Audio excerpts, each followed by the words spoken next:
Champion knows that success, overcoming, and winning in life is no accident. Creating individual success is like having a recipe for a great meal. It only works if you know how to use the ingredients. As a best-selling author, entrepreneur, business coach, strategist, and champion, the Lewis Howard Live Show provides you the insider's view on winning. All we do is win, win, win, helping you become the best version of yourself.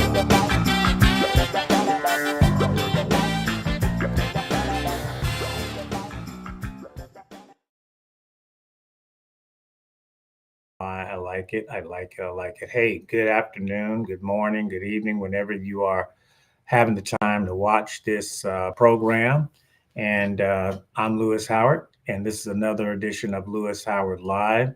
And just coming to bring you something fun, something interesting, and hopefully exciting.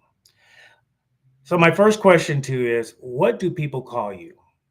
How do people identify you, right?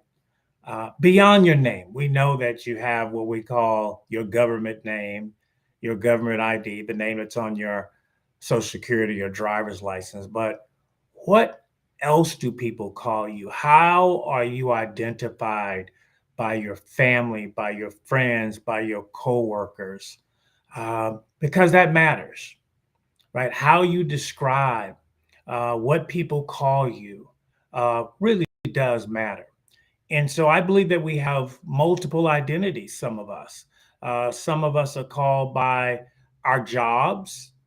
Some of us are called by our family roles. If you're a mother, if you're a father, if you're a child, if you are a student, sometimes you are identified by that. So throughout life, we'll have a number of different identities. But what is your true identity? What is your real identity, right? What are you really called to be? It's an interesting question because many of us just presume on things. We give each other names, right? We all have nicknames for some people. Like my nickname growing up was Tony, which is what my middle name is, but people would call me Tony. Well, primarily my mother called me Tony, right?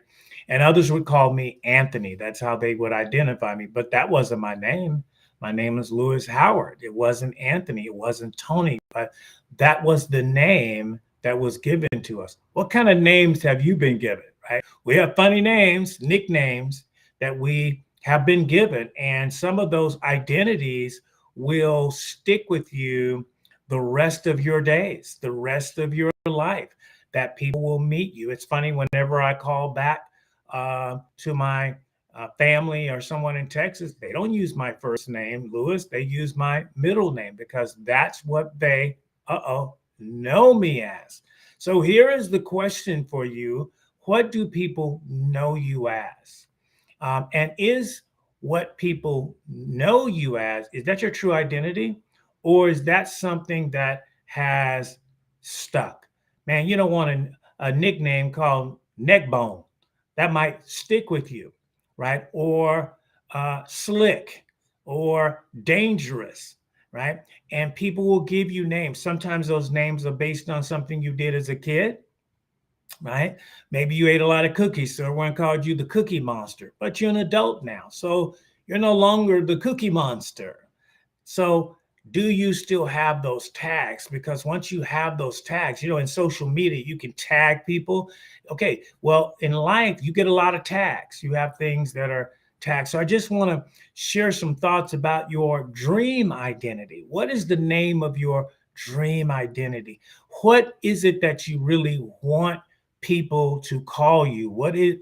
Are you wanting to be truly identified as versus what people call you, what they've given you as an identity? And so that takes some time. A lot of it, again, as I said, can be based on your profession, right? A doctor typically is referred to as a doctor so and so, right? Or female doctor, right? They're known by their surname becomes what they do. But is that who they really are? Okay. And so I want to challenge you today to think about what you've been called and then what you really are. What is your true name, right? Are you a leader? Are you a hero? Are you a champion? Are you a warrior? Are you a winner? Are you a loser? Are you a struggler?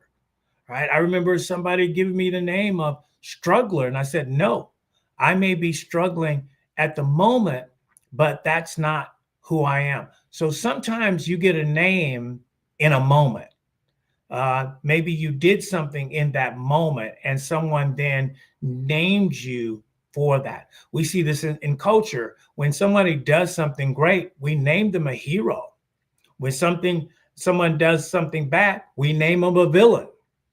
Right now, we have some famous people that are being called names because they've been arrested, and now their lifestyle is coming out, and now people are adding names. They're tagging them, and will they live with those tags? So your mission, should you choose to take it, is to make sure that people are calling you the right identity. If you were a loser growing up and you struggled growing up, you shouldn't still have that name, because you shouldn't be still losing. You should be winner. So I want names associated with what I do, right? And who I am, right? And who I am at the core of a spirit, soul, and body. And so, what is that name, right? I want people to call me champion. I want people to call me winner. I want people to call me generous. But here's the deal about what you want people to call you versus what they see. How do people see you? Because they're going to identify you as they see you. I was coaching someone on this years ago, and I said, there's two ways people receive you when you walk into a room. They will walk in, when you walk into a room, they may say, there he is, or there she is, right? Like we would do a famous person or somebody that's going to be speaking, or someone that shows up, wow, there he is. Or when you come into a room, they'll say, oh, there he is. Oh, there she is. Can you tell the difference? Right? One is a really happy, man, I'm looking up. I can't wait to hear what this person has to say. The other one is, oh, him again, her again. Well, obviously, we don't want to be identified by the latter, right? We all want to be the hero in our own stories, right? Nobody wants to be the villain in our stories, but sometimes our life makes us the villain. Some of the things that we've done in past has made us a villain. But if you've cleaned up your past, you should not be identified by your past. I see this a lot when somebody will use a childhood name or a childhood identity, and the person will say, hey, I'm no longer that person. Don't call me that name anymore. In other words, don't identify me as Snooky. I'm no longer Snooky. I've now passed that. We see celebrities when they've been called one name, then when they get to a certain level of maturity, they will change their name. But others will keep their monikers. Snoop Dogg, he keeps his moniker. He hasn't changed it. His legal name is Calvin Brodus, but everyone knows him and identifies him as Snoop Dogg. What do people know you as, and what do they identify you as? Sometimes people get stuck, particularly actors, they get typecast into a role that they played, right? So maybe they played a comedian, and now they're typecast as the funny man. And so everywhere they go, they are called that name, or they did something funny. Dave Chappelle is one of those people where he did something funny and he was forever associated with being Rick James. And he said he would be on vacation and people would walk up to him and go, Rick James, right? And he would say, hey, man, don't call me that. I'm with my family. He didn't want to be identified by that, even though that was something that he did. So the question is, you have to determine, number one, what your identity is. And secondly, you have to brand that in such a way that people will call you that. I want to be identified by who I am, not what I did, right? I want to be identified by what I do. If you're helping people, then you're a people's champion, right? I remember one of the names and identified for Muhammad Ali was the people's champ. when he got stripped of his titles because he wouldn't serve in the Vietnam War. But he was still in the hearts and minds of people, the people's champ. And that's what they called him. Right. So I think that's really important. I think it's wrong to let people call you by the wrong name. Right. If you were needing a passport and you were trying to get into a place and you went got a passport, they want your legal name, right? They want the correct name. They want your birth name, right? So that they can verify that you are who you are. Well, I think it's the same way in your dream. I want you to call me by my dream name. I want you to call me by what I am. I want to be identified by the person that I'm deciding to be, not by some childhood name, some childhood moniker, or at a point where you made a mistake in your life and somebody is forever calling you the name. I could sit here and probably think of 1,000 like nicknames, right? Shorty, that's one. Well, people, because you were of a certain height, you were short, or maybe you didn't have a growth spurt and your growth spurt was shorter than somebody else. So people called you Shorty. Do you still want them calling you Shorty when you're 40?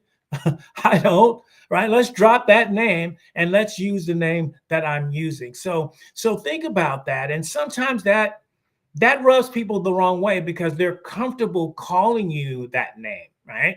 You know, if your name is Anita, they'll call you Annie. And maybe you don't want to be referred by that. There's nothing wrong with that. So I gently correct people when they will use my name or misspell my name or misidentify my name. I just kindly remind them, no, this is my name. This is what I do. But I'm really more thinking about the descriptive noun of who you are as a dreamer, right? What are you? Are you a champion for people? Or are you a success in business? Or are you a world-class athlete? Are you a world-class entrepreneur? What are you? A world-class artist? You know, I'm taking Spanish classes right now, and I'm learning so much about the world and the different descriptions and how the Spanish describes someone and versus how Americans identify them. And sometimes it's different. But you want to be identified consistent with who you are. What is your call? So that's first thing is to decide, who am I, right? What is my identity, right? I know my legal name, but what is my identity?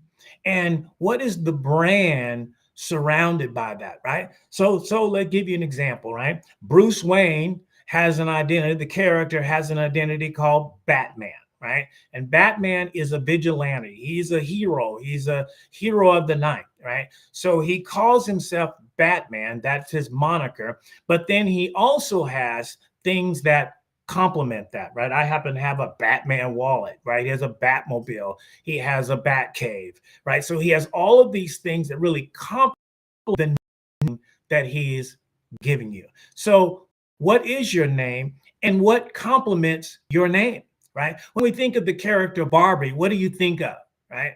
Pink, right? Think of pink houses, pink doll houses, right? We just got the show Barbie that's been on the movie, right? But everything's pink. So when you think pink, you think Barbie, right? You think Barbie, you think pink, right? So if I make a lot of money, I want to be thought of that. If I help a lot of people, or I do great things, or I'm a champion, I want to be thought of that, right? When you can do something so good that even when you're not doing it anymore, people still call you that. That's what you want, right? Michael Jordan is still a champion. He hasn't played in I don't know how many years, but when we think of him, we think of what? Championship. LeBron is going to be thought of the same way as a basketball player. We have famous Olympians. They haven't run a race in 10 years, but they're thought of as a champion. They are identified as a champion. Katie Ledecky is going to be always identified as a champion for winning 8 gold medals in swimming.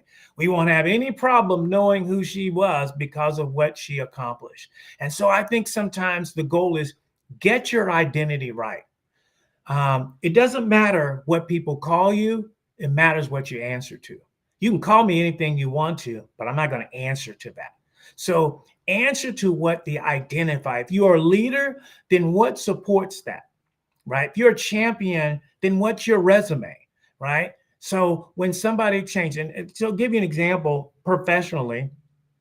I have changed my title several times over the years, right? I started out in real estate as a rental agent. I was identified as a leasing agent. Then I got into being a sales manager, an account manager. And then pretty soon I was an executive. I was president of a real estate operation for a major home building company. And so, through those years, I changed my identity. And some people that would still call me a leasing agent. I'll say, no, no, no, I'm no longer that. This is what I am. So today I'm a home builder, developer, and investor. So you can't call me a sales manager. And people go, yeah, remember you a salesman? I said, yeah, but today I'm this. So sometimes it's your responsibility to correct people and upgrade their software as to what you want to call. Now, we call sometimes when we have names that are terms of endearment. In other words, when you call me, a name, it's a terms of endearment. Husbands and wives, partners have names for each other, pet names, they call each other names. Well, those are terms of endearment for each other. They're not meant to identify. But if somebody uses the wrong name to identify you publicly, that's a whole different game. You do not want that. So deciding, number one, who you are, what am I, and then what supports my identity? What do I need to brand myself? That's a big word in our culture right now, right? What's your brand? What's your identity? Okay. And how do you brand yourself? Right. So my brand is building wealth one relationship at a time. That's my brand. Through my partnerships, through the services, through the talents and abilities that I kind of demonstrate, I'm trying to build wealth and success one relationship at a time. That's my brand. And so I put that out. I reinforce that in many ways when I'm having partnerships and I'm introducing somebody. So I want to be known as the wealth partner, right? The wealth maker, helping families own homes. I want to be known as that, right? Want to be identified as that. And so here's why you want to make your identify so good that when somebody thinks of pink, they think of you.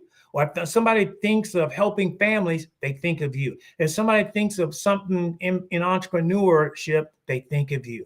When I think of my friend Gunnar Nordstrom is a art dealer. So whenever somebody mentions art to me, I think of Gunnar. I think of his gallery. I think of his business. I think of him as the exclusive carrier of the Dr. Seuss in our region.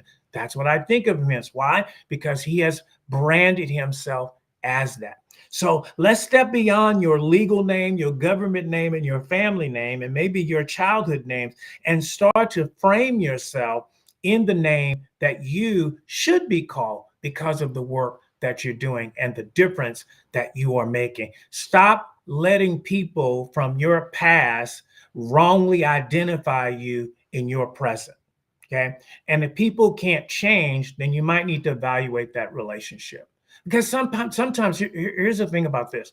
Sometimes people do it to kind of lure your water a little bit. They may think you're too big for your britches, or they may think you're getting too uppity or up there or bougie or whatever the term may be. And sometimes they'll use names to remind you of when you were nobody, remind you of when you were struggling.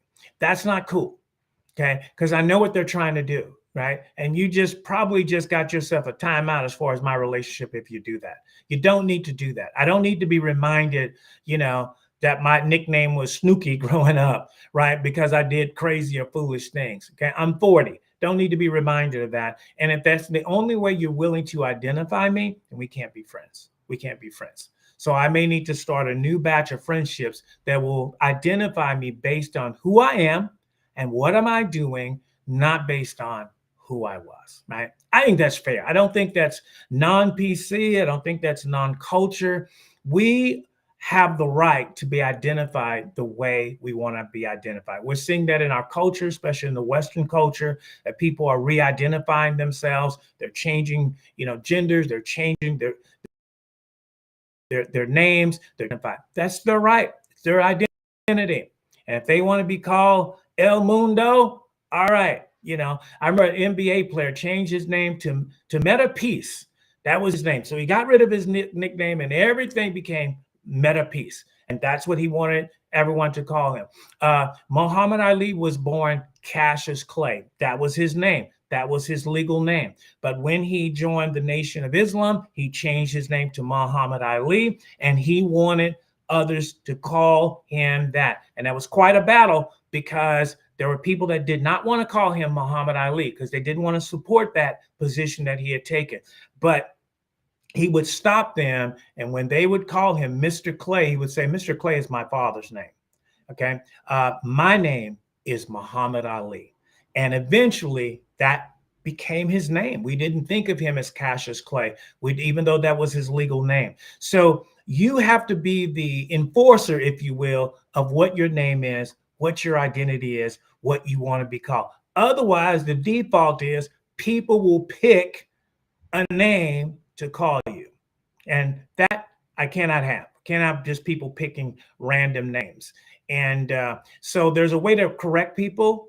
But if you do a good job of branding yourself and putting your information out there and reminding people, and then as your new relationships develop, they're going to identify you the way that you can, because your dream needs its own identity.